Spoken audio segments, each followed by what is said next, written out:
ಭಾರತದ ಇಬ್ಬರು ಮಾಜಿ ಕ್ರಿಕೆಟಿಗರು ಬೆಟ್ಟಿಂಗ್ ದಂಧೆ ಪ್ರಕರಣದಲ್ಲಿ ಸಿಲುಕಿಕೊಂಡಿದ್ದಾರೆ.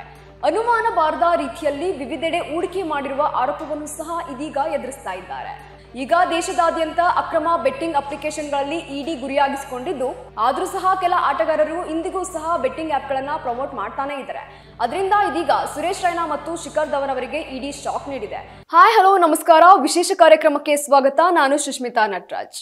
ಯಾರು ಸಹ ಊಹಿಸದ ರೀತಿಯಲ್ಲಿ ಭಾರತದ ಇಬ್ಬರು ಮಾಜಿ ಕ್ರಿಕೆಟಿಗರು ಬೆಟ್ಟಿಂಗ್ ದಂಧೆ ಪ್ರಕರಣದಲ್ಲಿ ಸಿಲುಕಿಕೊಂಡಿದ್ದಾರೆ.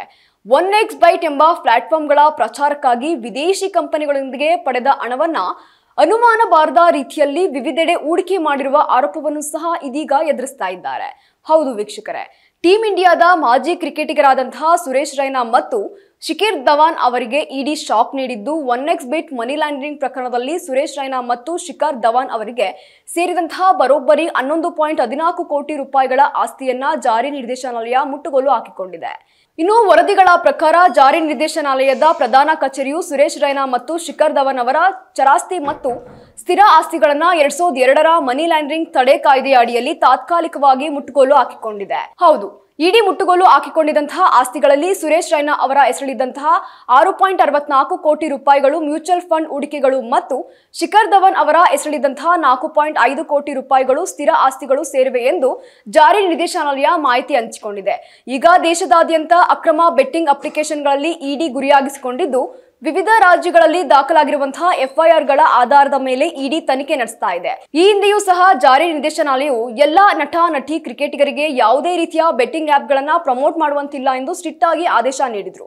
ಆದ್ರೂ ಸಹ ಕೆಲ ಆಟಗಾರರು ಇಂದಿಗೂ ಸಹ ಬೆಟ್ಟಿಂಗ್ ಆಪ್ಗಳನ್ನ ಪ್ರಮೋಟ್ ಮಾಡ್ತಾನೆ ಇದ್ದಾರೆ. ಅದರಿಂದ ಇದೀಗ ಸುರೇಶ್ ರೈನಾ ಮತ್ತು ಶಿಖರ್ ಧವನ್ ಅವರಿಗೆ ಇಡಿ ಶಾಕ್ ನೀಡಿದೆ. ಇನ್ನು ಈ ಬೆಟ್ಟಿಂಗ್ ವೆಬ್ಸೈಟ್ ಅನ್ನ ಪ್ರಚಾರ ಮಾಡಲು ಇಬ್ಬರು ಮಾಜಿ ಕ್ರಿಕೆಟಿಗರು ಸಹ ವಿದೇಶಿ ಸಂಸ್ಥೆಗಳೊಂದಿಗೆ ಜಾಹೀರಾತು ಒಪ್ಪಂದಗಳಿಗೆ ಸಹಿ ಹಾಕಿದ್ದಾರೆ ಎಂದು ಏಜೆನ್ಸಿಯ ತನಿಖೆಯಲ್ಲಿ ಕಂಡುಬಂದಿದ್ದು, ಈ ವೆಬ್ಸೈಟ್ ಜೊತೆಗೆ ಹಲವಾರು ಅಂಗಸಂಸ್ಥೆ ಕಂಪನಿಗಳೊಂದಿಗೆ ಒಪ್ಪಂದಗಳಿಗೂ ಸಹ ಸಹಿ ಹಾಕಲಾಗಿದೆ. ಈ ವಿಷಯದಲ್ಲಿ ಇಡಿ ಅವರಿಬ್ಬರನ್ನ ಪ್ರಶ್ನಿಸಿದ್ದಾರೆ. ಇದೇ ಪ್ರಕರಣದಲ್ಲಿ ಮತ್ತೊಬ್ಬ ಪ್ರಮುಖ ಮಾಜಿ ಆಟಗಾರರಾದಂತಹ ಯುವರಾಜ್ ಸಿಂಗ್ ಅವರನ್ನು ಸಹ ವಿಚಾರಣೆಗೆ ಒಳಪಡಿಸಲಾಗಿದ್ದು, ರಾಬಿನ್ ಉತ್ತಪ್ಪ ಅವರನ್ನು ಸಹ ವಿಚಾರಣೆಗೆ ಒಳಪಡಿಸಲಾಗಿದೆ. ತನಿಖೆಯ ಸಮಯದಲ್ಲಿ ನಟರಾದಂತಹ ಸೋನು ಸುದ್, ಊರ್ವಶಿ, ವಿಮಿ ಚಕ್ರವರ್ತಿ ಮತ್ತು ಅಂಕುಶ್ ಅವರನ್ನು ಸಹ ಇಡಿ ಪ್ರಶ್ನಿಸಿದ್ದಾರೆ.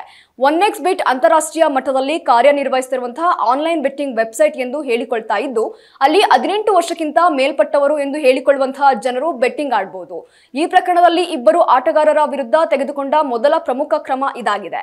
ಏಜೆನ್ಸಿಯ ತನಿಖೆ ಮುಂದುವರೆದಿದ್ದು, ಮುಂದಿನ ದಿನಗಳಲ್ಲಿ ಇನ್ನು ಸಾಕಷ್ಟು ಹೆಸರುಗಳು ಈ ಪ್ರಕರಣದಲ್ಲಿ ಭಾಗಿಯಾಗಿರುವುದು ಕಂಡು ಬರಬಹುದು ಎಂದು ಹೇಳಲಾಗ್ತಾ ಇದೆ. ಇದಾಗಿತ್ತು ಈ ಕ್ಷಣದ ಪ್ರಮುಖ ಸುದ್ದಿ. ಮತ್ತಷ್ಟು ಸುದ್ದಿಗಾಗಿ ನೋಡ್ತಾ ಇರಿ ಸ್ಪೀಡ್ ಪ್ಲಸ್ ಕರ್ನಾಟಕ. ನಿಮ್ಮಿಂದ ನಿಮ್ಗಾಗಿ, ನಿಮ್ಗೋಸ್ಕರ.